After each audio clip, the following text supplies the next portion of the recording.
La candidatura dei Colli Euganei a riserva della biosfera UNESCO si rafforza. La Fondazione Cariparo e la Regione Veneto hanno fatto avere all'ente parco un contributo finanziario per sostenere l'operazione, rispettivamente di 100.000 e 20.000 euro. Abbiamo già il precedente positivo del Parco Delta del Po che abbiamo sostenuto nella candidatura UNESCO MAB.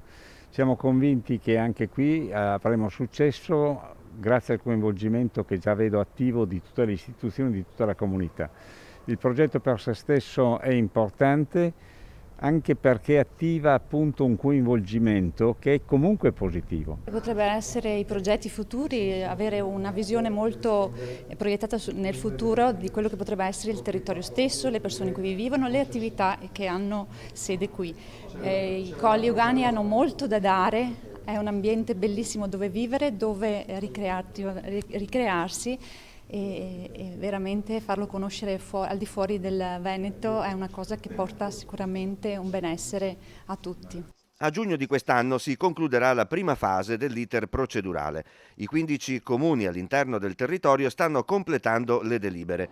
Patrimonio UNESCO non vorrà dire più vincoli, ma avere carte in più da giocare. Può portare veramente uno sviluppo delle opportunità sotto l'aspetto turistico ed economico ed è questo l'importante.